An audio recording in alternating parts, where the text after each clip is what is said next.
Shalom, Kahalayim La, Yahweh, Ba'ashem, Yahweh Shai, Ba'ashem Rakakodash. Double honors to the elder apostles, double honors to the elder bishops of Great Millstone as GMS, double honors to their high priest who taught them this truth. Peace and blessing to the Acumen of few Akwat across the four winds. This is Bata Mayan from Great Millstone Houston coming to you with another short lesson. Now, the inspiration for this lesson came from Elder Yagadal in our account. He said something that was just short and sweet. Stay ready. So I looked it up on Google, stay ready meaning, and it took you to make ready. So phrase of ready, which goes into ready, means being fully prepared. As you can see right underneath, it says prepare, but even the sentence that's right underneath that, they were told to make ready for the journey home. Now, our journey home is where? Back to Israel. I want to get the definition of pilgrim, because we're supposed to be as pilgrims on the earth. Staying ready, being ready for making yourself ready for what? For different changes. As the elder apostles been going into, it's going to be 2025 and going forward. Hey, it's going to be a lot of discomfort going on. So, hey, we got to be ready. We got to be prepared. We got to stay ready. Stay ready for adjustments. But the word pilgrim on the Etamon online, circa 1200, a person traveling to a holy place as a penance or to discharge some vow or religious obligation or seeking some miracle or spiritual benefit. So we're traveling what? To the holy place that's Israel, going back home. Ultimately at the end, ruling the whole earth and universe, but traveling back to the holy place, which is Israel. Seeking some miracle, which we're in the year of 2025, the hopeful year of what? Deliverance of the nation of Israel, the elect of the nation of Israel, and the destruction and judgment upon Esau Edom, the self-proclaimed white man, and the rest of these other heathen nations. So we're seeking a miracle to get beamed up into the fathership, getting our bodies changed, which also goes into a spiritual benefit, having new bodies, being able to have the law, statutes, and commandments written in our inward parts. That's a major spiritual benefit. But I had a few precepts that I wanted to, actually, before I get into precepts, let me read some of these other synonyms at the bottom. It says similar: prepare, make preparations, make provisions, get everything ready, take the necessary steps, do the necessary, gear up for, gear oneself up. And basically being prepared for the times that we're coming into, being prepared, making preparations. You make preparations, by studying, fasting, praying. Like the brothers in LA, pray, fast, study, and work out. Hey, that's a great formula to follow. Make provisions, get everything ready, take the necessary steps, do the necessary, gear up for, gear oneself up. Again, we're coming into a time of, let me grab that. Jeremiah chapter 30, verse 7. We're coming into the time of Jacob's trouble. Jacob's name was changed to Israel, so mainly it's for you Israelites, you so-called Negroes, Latinos, and Native Americans. But also a lot of the heathens are going to get wrapped up in Jacob's trouble too. A lot of people are going to perish, especially here in America, which is Babylon the Great, or the virgin daughter of Babylon in the scriptures. So Jeremiah 30 and 7. Alas, for that day is great, so that none is like it. It is even a time of Jacob's trouble, but he shall be saved out of it. And the heat goes into the elect of the nation of Israel. But we're coming to a time like never was before. It's going to be a lot going on all at once. World War III, nation against nation, kingdom against kingdom. Earthquakes, famine of the word. It's going to be a famine of food, water. It's going to be all our hell breaking loose. All our chaos. But can't forget about the microcharagma, the MOTB, which is the mark of the beast. We're coming into that hour of temptation too. That's a major prophecy that's going to go on. Let me get that. Revelation chapter 3, verse 10. Because thou hast kept the word of my patience, I also will keep thee from the hour of temptation, which shall come upon all the world to try them that dwell upon the earth. So that hour of temptation is when Esau Edom, the self-proclaimed white man, when he pushes that microcharagma, which is that RFID microchip that goes underneath your skin, anywhere in your body, whether it's your forehead, any hands, anywhere in your body. If you take that, you're taking a vow unto being joined unto Esau Edom, and you will be destroyed for that. And this is mainly for the nation of Israel. But we come into that hour of temptation where all of the world is going to be tempted with that microcharagma. So what are you supposed to do? Be prepared. Be prepared, to lose a lot, to lose everything, basically. Be prepared to be pilgrims on the earth, to move around. You may not have nowhere to stay, but having faith in Yahweh Bashim Yahushua, that what? He'll protect you in those days. Proverbs chapter 18, verse 10.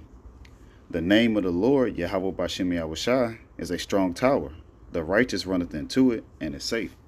So the name that you need for salvation, as you read in Acts chapter 4, verse 12, let me get that.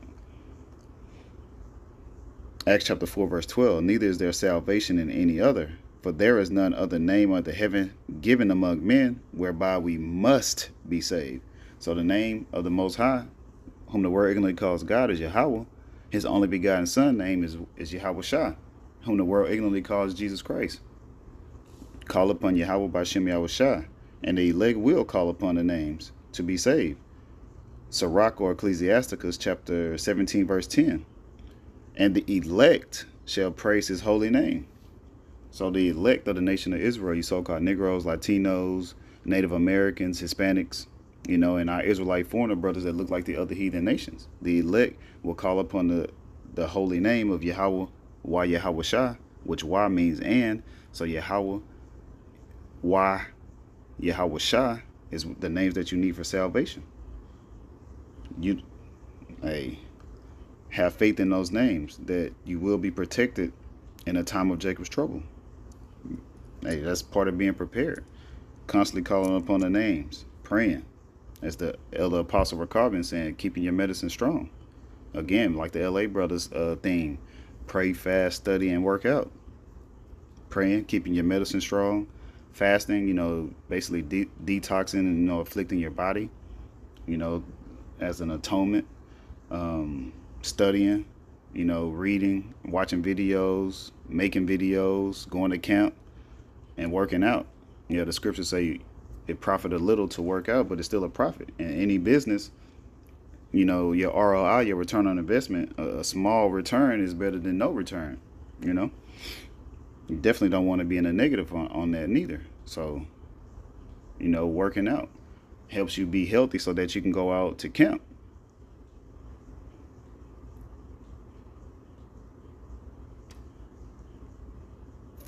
1 Corinthians chapter 14, verse 8, and I wanted to read this in the NLT. And if the bugler doesn't sound a clear call, how will the soldiers know they are being called to battle? So, we're going to war. This is a spiritual war, as you read in Ephesians 6:10 through about like 18, putting on the whole armor of Yahweh Bashim Yahushua, having a faith. The weapons of our warfare are not carnal. But the sword that we use is that Hebrews 4:12, which is this word. So when you put on the armor, to having the wisdom, knowledge, and understanding, this protection, having the name of Yahweh Bashim Yahushua, you're getting ready for, the spiritual battle. But I wanted to get that word bugler because I looked it up and I didn't know what a bugle was. A bugle is an instrument. Just a Google search, the AI overview. It's bugle, and the bugler is the one that plays it.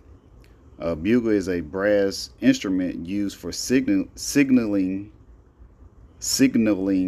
that is similar to a trumpet, but without valves or keys. So it's similar to a trumpet, but it doesn't have the valves or the keys. You'll see if you watch a lot of the ancient movies when they blow in the horns, that look like trumpets that don't have the type of the valve or the keys on it. That's pretty much what it is. But when I was scrolling down, I clicked on the actual sound of it.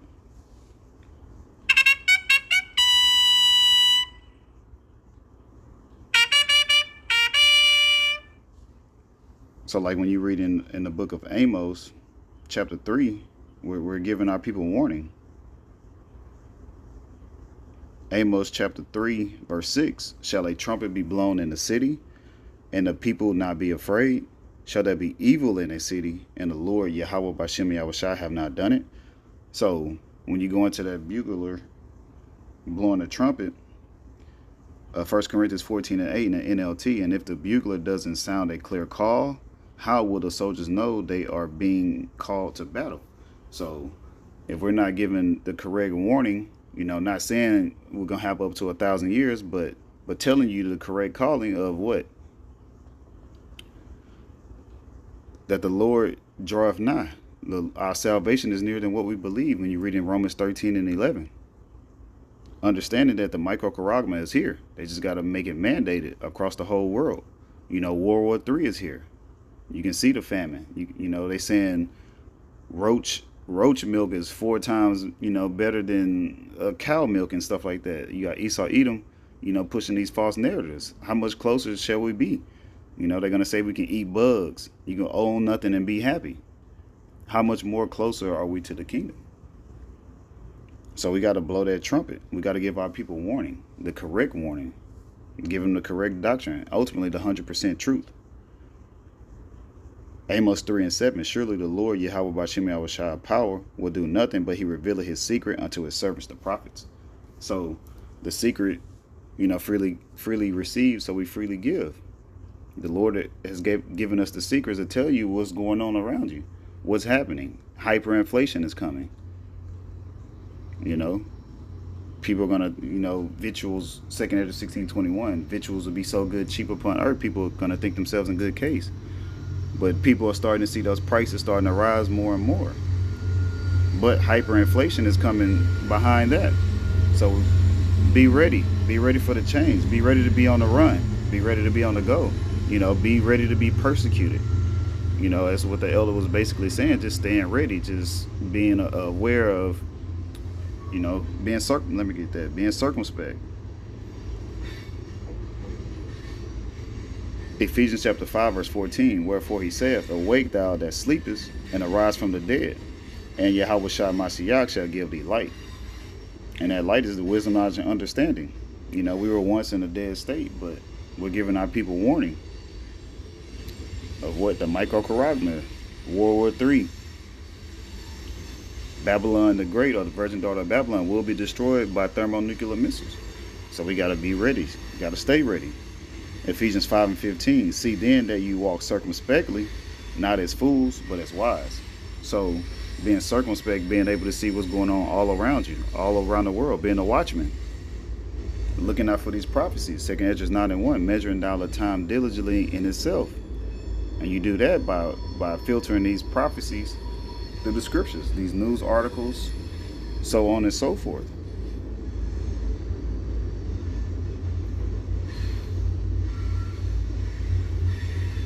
But that's pretty much all that I had. Lord willing, this lesson was edifying and exhorting to the hopeful elect of the nation of Israel.